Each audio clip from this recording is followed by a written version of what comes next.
2024 లేదా 25లో డిగ్రీ లేదా బీటెక్ చదివారా? సాఫ్ట్వేర్ జాబ్ కోసం ఎదురు చూస్తున్నారా? అయితే కోడ్ జ్ఞాన్ 100 డేస్ కోర్సులో చేరండి, జాబ్ సాధించండి. నమస్కారం ఉమా గారు. నమస్తే అమ్మా. కర్మ సిద్ధాంతం అంటే ఏంటి? అండ్ అలాగే కర్మ అనేది రకరకాలుగా ఉంటుంది. ఎవరు చేసుకునే కర్మ దాన్ని బట్టి వారికి ఆ ఫలితం ఉంటుంది అని చెప్తూ ఉన్నారు. కర్మ అంటే ఏంటి, ఎన్ని రకాలు ఉంటుంది, వేదిక ఆస్ట్రాలజీ దీని గురించి ఏం చెప్తుంది, నక్షత్రాల వారీగా మనం మాట్లాడుకుంటే దీని యొక్క ప్రభావం ఎలా ఉంటుంది ఉమా గారు? తప్పకుండా అండి. కర్మ సిద్ధాంతము, కర్మ అనేటువంటిది ఎక్కడైనా సరే మూలమైనటువంటిదండి. మన కలియుగంలో కావచ్చు, ఎక్కడ ఏ యుగంలో అయినా సరే, ఈ మనకు కనిపించేటువంటి సృష్టిలో, ఈ ప్రపంచంలో మనకి ఒక జీవరాశి, ప్రాణం ఉన్నటువంటి ఏదైనా జీవరాశి కదులుతోంది, పుడుతోంది, చనిపోతోంది, అది ప్రయాణం చేస్తుంది, దానికి ఒక గమనం ఉంది, చైతన్యం ఉంది, దాంట్లో ఒక చలనం ఉంది అంటే దానికి కారణం కర్మ అండి. అంటే ఉదాహరణకి కర్మ అనేటువంటిది కేవలం మానవులకి మాత్రమే ఉంటుందా అంటే కాదమ్మా. అది ప్రతి జీవరాశికి 84 లక్షల జీవరాశులకి కూడా కర్మ అనేటువంటిది వర్తిస్తుంది. ఏ కారణం లేకుండా ఒక కుక్కలా జన్మించడం జరగదు. మనకి కనిపించేటువంటి కుక్క, పంది, చీమ, ఎలుక, పాము ప్రతిదీ కూడా కర్మ వల్ల ఆ జన్మ ఎత్తిన వాళ్ళే. తర్వాత మనం ఇంతటి శ్రేష్టమైనటువంటి మానవ జన్మ ఎత్తగలిగాము అంటే కేవలం కారణం కర్మ అండి. దానికి ఏదో ఒక బలమైనటువంటి పుణ్యకార్యాలు మనం చేసి ఈ జన్మ ఎత్తి ఈరోజు ఈ కర్మ కోసం మనం మాట్లాడుకునేటువంటి జ్ఞానము కలిగి, నేను చెప్పడము, మీరు వినడము, అంటే మీ చెవులు పనిచేయడం, నా నోరు పనిచేయడం, నేను ఇలాంటి శరీరం ధరించడం, తర్వాత కనీసం బట్టలు వేసుకునేటువంటి అదృష్టము, ఆ యోగ్యత నాకు కలగడం, నేను ఇలా కుర్చీలో కూర్చునేటువంటి ఒక సౌకర్యవంతమైన జీవితం నాకు ఉండడం, ప్రతిదీ కూడా కారణం కర్మనేనమ్మా. అయితే అలాంటి కర్మ 3 రకాలుగా విభజించబడి ఉంది. ఒకటి ఏమిటి అంటే సంచిత కర్మ, 2 ప్రారబ్ధ కర్మ, 3వది ఆగామి కర్మ. సంచిత, ప్రారబ్ధ, ఆగామి కర్మ. సంచిత కర్మ అని అంటే ఏమిటి అంటే మనం పూర్వజన్మలో చేసినటువంటిది, లేదా పాస్ట్లో పూర్వజన్మ, ఆ ముందు 10 జన్మల క్రితము, నిన్నటి నిమిషము ఏదైతే చేసి ఉంటామో అది సంచిత కర్మ. అనుభవించలేనిది, దానికి తగినటువంటి ప్రతిక్రియగా, ప్రతిఫలంగా, రిఫ్లెక్షన్గా మనం ఇంకా ఏదైతే అనుభవించకుండా ఉంటామో, క్రెడిట్లో ఏదైతే ఉంటుందో అదే సంచిత కర్మ అనమాట. ఉదాహరణకి ఇప్పుడు నేను చెప్పాను చూసారండి, నేను ఇలా కూర్చోగలుగుతున్నాను అంటే కారణం సంచిత కర్మ. సో ఇప్పుడు నేను ఇలా కూర్చున్నానండి, కూర్చుని ఏం చేస్తున్నాను, మాట్లాడే బదులు తిడుతున్నాను, తిట్టే బదులు కొడుతున్నాను, లేకపోతే ఇంకోటి ఏదో అధర్మానికి సంబంధించిన పని ఎదురు చేస్తున్నాను, అసత్యం ఆడడం కానీ ఏదైనా అబద్ధం ఆడుతున్నాను, ఏదైనా చేయవచ్చు. ప్రారబ్ధ కర్మ అంటే ఇదండి. అంటే కూర్చోవడం వరకు సంచిత కర్మ చేస్తుంది. ఇక్కడ ఏం చేస్తున్నాను అనేటువంటిది నా బుద్ధి మీద, నా జ్ఞానం మీద, నా కాన్షియస్నెస్ మీద ఆధారపడి ఉంటుంది. సో ఇప్పుడు నేను ఏం చేస్తానో దానికి రిఫ్లెక్షన్గా నెక్స్ట్ నేను అనుభవిస్తాను. సో ఇప్పుడు చేయడం అనేది నా చేతిలోనే ఉందిగా, అదే ప్రారబ్ధ కర్మ. సో ఇప్పుడు మనం ఏం చేయబోతున్నాం, నిప్పును పట్టుకున్నాం, కాలింది, పట్టుకోవడం వల్లనే కాలింది. సో పట్టుకోవడం అనేదే ప్రారబ్ధ కర్మ. అక్కడ నిప్పు ఉంది, నిప్పును పట్టుకునే పరిస్థితి మనకి క్రియేట్ అయ్యింది సంచిత కర్మ. ఆకలి వచ్చింది, దానికి మనం అడుక్కుని తింటామా, కష్టపడి తింటామా, కొట్టి దొంగలించి తింటామా, ఏదైనా సరే ఏం చేస్తామనేది ప్రారబ్ధ కర్మ. ఆకలి వల్ల వచ్చే బాధ సంచిత కర్మ. ఇక్కడ మనం ఏం చేసినా నెక్స్ట్ ఫ్యూచర్లో ఆగామి కర్మ వెయిట్ చేస్తూ ఉంటుందండి. ఉదాహరణకి నేను ఇప్పుడు ఒక బాగా డబ్బున్న వ్యక్తిని మోసం చేశాను అనుకోండి, లేకపోతే బాగా డబ్బున్న వ్యక్తిని, అతను బాగా నన్ను నమ్మాడు, నేను మోసం చేశాను అనుకోండి, నేను ఆ కర్మను ఎప్పుడు ఎలా అనుభవిస్తాను, నేను బాగా డబ్బు సంపాదించి నేను అలాగే ఒక పర్సన్ ట్రస్ట్ చేసినప్పుడే సేమ్ అదే ఎమోషన్, అదే రివెంజ్ నాకు అలాగే జరుగుతుంది, రిఫ్లెక్షన్. అప్పుడు సంచిత కర్మ వల్ల నేను వెంటనే అది అనుభవించేస్తానంటే కాదు. నేను అంత డబ్బు సంపాదించుకోగలిగే పుణ్యాన్ని ఎప్పుడైతే సంపాదిస్తానో అప్పుడు నాకు ఆ కర్మ రిఫ్లెక్ట్ అవుతుంది. అప్పటిదాకా కర్మ నన్ను ఏమీ చేయదండి. అప్పుడే నేను బాగా డబ్బు సంపాదించుకోగలిగే పుణ్యం ఎంతో కొంత ఎప్పుడైతే పోగొతుందో, ఒక్కసారి నేను బాగా డబ్బు సంపాదిస్తాను, ఆ కర్మ వెతుక్కుంటూ వస్తుంది, నేను మళ్ళీ మోసపోతాను, ఖచ్చితంగా జరుగుతుంది. ఇప్పుడు ఆగామి కర్మ అంటే ఏమిటి అంటే ప్రధానంగా ఇప్పుడు ఏదైతే మనం చేస్తున్నామో దానికి రిఫ్లెక్షన్గా, ఆర్ సంచిత కర్మకి మిగిలిన దానికి ఇప్పుడు మనం చేసేదానికి రిఫ్లెక్షన్గా ఫ్యూచర్లో మనం అనుభవించేటువంటి కర్మనే ఆగామి కర్మ. సో ఇక్కడ దీనికి ఆస్ట్రాలజీకి సంబంధం ఏమిటి అని చాలామంది అనుకుంటూ ఉంటారండి. కర్మ వలనే జ్యోతిష్య శాస్త్రం ఆధారపడి ఉంది. కర్మ వలనే జ్యోతిష్య చక్రం కూడా నిర్మాణం అవుతుంది. ఒక వ్యక్తికి అష్టమశని నడుస్తోంది, మీకు అష్టమశని నడుస్తోందండి, వాహన ప్రమాదాల విషయంలోనూ, గాయాల విషయంలో, సడన్ చేంజెస్ విషయంలో, లైఫ్లో ఇలా ఫలానా దాంట్లో జాగ్రత్తగా ఉండండి. అవునండి నాకు అయ్యింది, అవునండి నాకు జరిగింది, అవునండి నేను ఇలాగే ఫేస్ చేశాను. ఎలా చెప్పగలుగుతున్నాము? కర్మ. ఈ ఆస్ట్రాలజీ అనేటువంటి దాంట్లో గ్రహాల యొక్క ఆధారంగా గురుడు ధనకారకుడని, శని కర్మకారకుడని, కుజుడు సత్వకారకుడని, బుద్ధుడు విద్యాకారకుడని, లేకపోతే వ్యాపారకారకుడని ఇలాగ చెప్పబడి ఉండి ఏ ఏ ఫ్యాక్టర్స్ ద్వారా మనం ఎలా అనుభవించబోతున్నాము అనేటువంటి దానికి ఇండికేషనే కర్మ. ఆ ఫ్యాక్టర్స్ ద్వారా ఆ కర్మ అనేటువంటి దాన్ని సాల్వ్ చేసుకోవడానికి మనం ఒక శ్లోకం ఉంటుందండి, అవశ్యం అనుభోక్తవ్యం కృతం కర్మ శుభం అంటుంది. అంటే కొన్ని కోట్ల లక్షల కల్ప యుగాలైనా సరే మనం అనుభవించాల్సిన కర్మ చెక్కు చెదరకుండా అలాగే ఉంటుంది, మనం అనుభవించాల్సిందే. అదే మనం ప్రాయశ్చిత్తపూర్వకంగా వేడుకొనగలిగితే ఆ కర్మ ఖచ్చితంగా నివారణ అవుతుంది, ఉపశమనం ఉంటుంది, తగ్గుతుంది, మన నుంచి వెళ్ళిపోతుంది. ప్రాయశ్చిత్తం అంత గొప్పది. సో ఆ ప్రాయశ్చిత్తం ఎలా చేసుకోవాలి? మనకి ఏం తెలుసని ప్రాయశ్చిత్తం చేసుకోవాలి, ఏం రాబోతుందో మనకు తెలియదు. దానికి ఇండికేషనే ఒక బ్రహ్మాస్త్రమే ఆస్ట్రాలజీ. శని రాబోతున్నారు, అష్టమ శని, యాక్సిడెంట్, ఏలినాటి శని, కష్టాలు. సో ఆ కర్మ వల్ల ఇక్కడ నేను కష్టాలు అనుభవించబోతున్నాను. దానికి ప్రాయశ్చిత్తం ఏమిటి? శని యొక్క ఆధారంగా శనికి అధిపతి నారాయణుడి యొక్క శరణు మనం వేడుకోవడం వలన ఆ కర్మ ఏదైతే మనం చేసిందో అది న్యూట్రల్ అయిపోతుంది. ఆ నారాయణని వేడుకోవడం ఎలాగా అంటే కలియుగంలో జపము, ధ్యానము, అర్చన, అభిషేకము, హోమము, యాగము, శక్తి బట్టి ఎలా అయినా చేసుకోవచ్చు. సో ఏది ఆచరించాలి అని చెప్పేటువంటిది ఇండికేషన్ ఆస్ట్రాలజీ ఇస్తుందండి.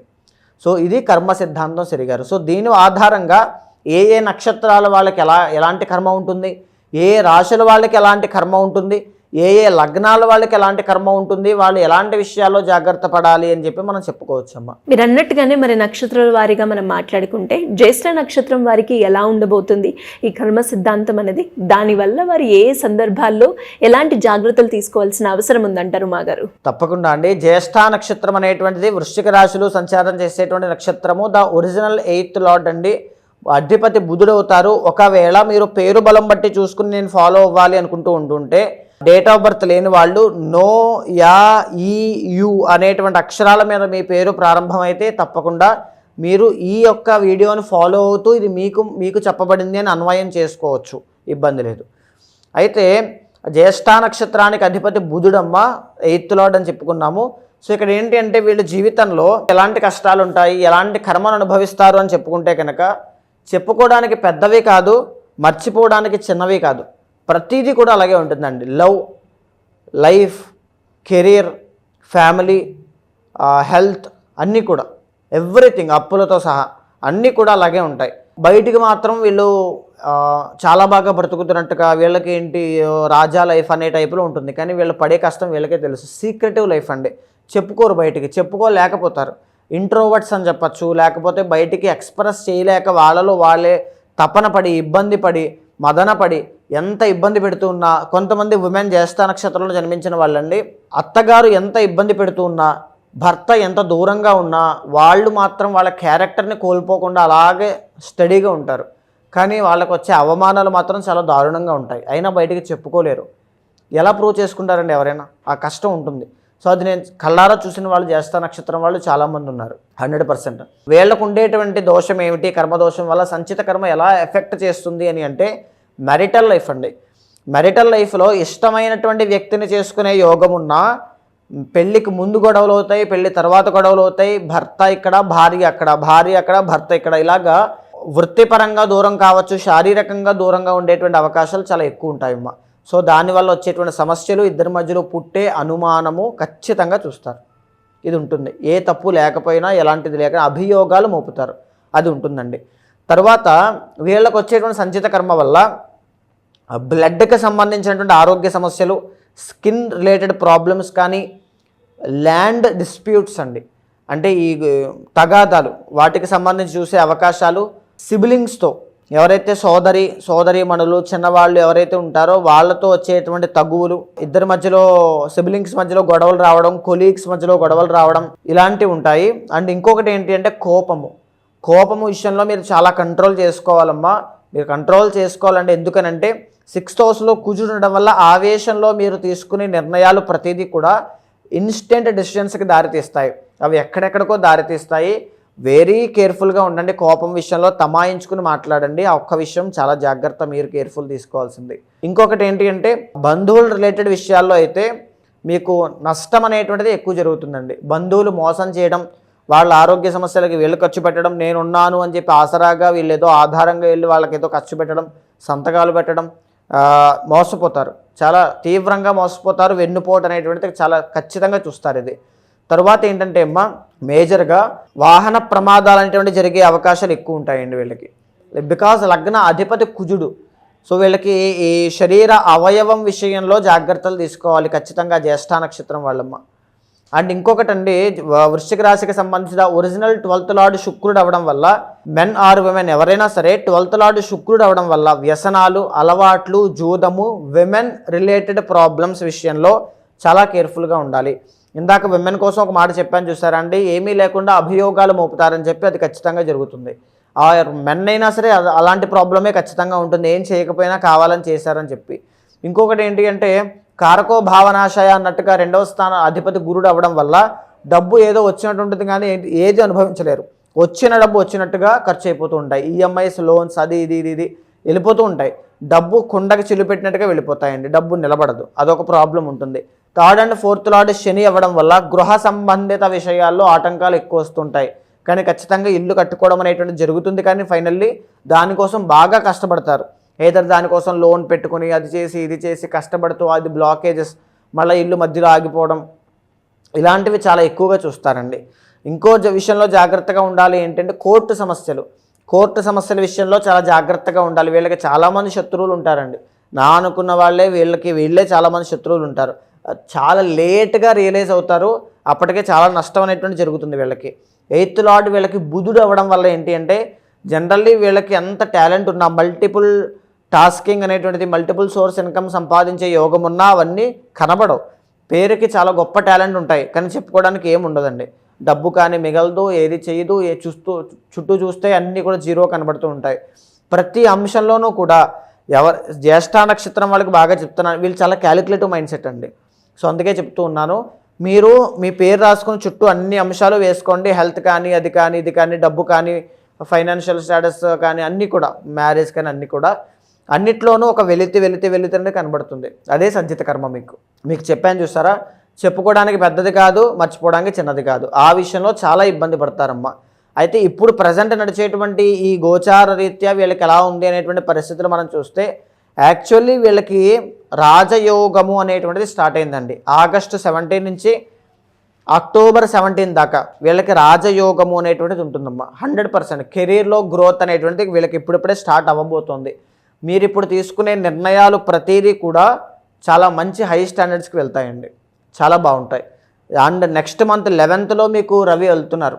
సెప్టెంబర్ 17 నుంచి అక్టోబర్ 17 దాకా, అది కూడా రాజయోగమే. మళ్ళీ అక్టోబర్ 17 నుంచి నవంబర్ 17 దాకా 12th హౌస్లో రవి నీచ స్థితిలోకి రావడం మూలాన ఒక సివియర్ హెల్త్ ఇష్యూస్ అనేటువంటివి చూడడం, భారీ ధన నష్టం కలగడం కానీ, విదేశాలు వెళ్ళడానికి ఆటంకాలు రావడం, విదేశాల్లో ఉన్నవాళ్ళు చాలా తీవ్రంగా నష్టపోవడం, పార్ట్నర్షిప్లో బిజినెస్ పెట్టిన వాళ్ళకి తీవ్రమైన నష్టాలు, ఇవన్నీ కూడా ఇప్పుడు నేను చెప్పబోయేటువంటి అక్టోబర్ 17 నుంచి నవంబర్ 17 దాకా ఖచ్చితంగా చూస్తారండి. సో ఎవ్రీ ఆస్పెక్ట్లో కూడా ఆ 1 month చాలా జాగ్రత్తగా ఉండండి, చాలా బాగుంటుంది. నేను ఇచ్చేటువంటి రెమెడీ ఏమిటి అంటే, వృశ్చిక రాశి వాళ్ళు సుబ్రహ్మణ్య స్వామి వారి యొక్క అనుగ్రహం మీకు కావాలి. సుబ్రహ్మణ్య స్వామి వారి యొక్క అనుగ్రహం మీకుంటే అద్భుతమైనటువంటి రిజల్ట్స్ చూస్తారు. అండ్ ఇంకా చెప్పాలి అంటే వెంకటేశ్వర స్వామి వారి యొక్క అనుగ్రహం ఉంటే చాలా బాగుంటుంది. ఎవ్రీ 3 monthsకో 6 monthsకో మీ శక్తి బట్టి తిరుమల వెళ్ళిరండి, చాలా మంచి రిజల్ట్స్ చూస్తారు. అంటే ఎలా ఉమ్మగారు మీరు అన్నట్టుగానే వాళ్ళు ఎదుర్కొన్న సమస్యలకి నక్షత్రాల వారీగా కనుక మనం మాట్లాడుకుంటే ఎవరైనా కూడా ఇప్పుడు మీరు జనరల్గా చెప్పడం జరిగింది, వాళ్ళ యొక్క పర్సనల్ చార్ట్ ఆధారంగా వాళ్ళు ఎలాంటి పూజలు చేసుకుంటే బాగుంటుంది అన్న దాని గురించి ఎవరైనా కూడా మిమ్మల్ని అప్రోచ్ అవ్వాలి అంటే ఏ విధంగా ఉంటుందంటారు? తప్పకుండా అమ్మా. ఇప్పుడు మనం మాట్లాడుకుంది గోచారాంశం మీరు చెప్పినట్టుగా, కానీ పర్సనల్ చార్ట్ ద్వారా మీకు ఏ సమస్యలున్నా ఒక్క విషయం చెప్తున్నాను, మీ వెనకాల నేను ఉంటానండి. ఎంతోమంది నేను మా తల్లిదండ్రులు నన్ను చదివించలేకపోయారు, చదివింటే నేను పాటికి ఐఏఎస్ అయ్యేవాడిని అనే కోపంతో తల్లిదండ్రులని హింసించి కొట్టేటువంటి వాళ్ళని చూశాను. ఒక సరైన డైరెక్షన్లో వెళ్ళుంటే ఎక్కడికో వెళ్ళిపోదును కదా అని జీవితంలో ఒక డిప్రెషన్లోకి వెళ్ళి సూసైడ్ దాకా వెళ్ళిన వాళ్ళని చూశాను. ఒక రాంగ్ రిలేషన్షిప్లోకి వెళ్ళి సర్వస్వాన్ని కోల్పోయిన వాళ్ళని చూశాను. ఈవెన్ నేను హెచ్చరించినా సరే సో అలాంటి వాళ్ళు ఎవరైనా సరే ఒక డెసిషన్ తీసుకున్నాము అంటే లైఫ్లో అది సక్సెస్ అయ్యేలా ఉండాలి. సో దానికోసము ఖచ్చితంగా మీ వెనకాల మీకు లెఫ్ట్ ఆర్ రైట్ సిచ్యువేషన్ ఎప్పుడు వచ్చినా మీ వెనకాల ఒక బ్రదర్ లాగా, ఒక ఫ్యామిలీ మెంబర్ లాగా, ఒక మెంటార్ లాగా, ఆస్ట్రాలజర్ లాగా మీ వెనకాల నేను ఉంటాను.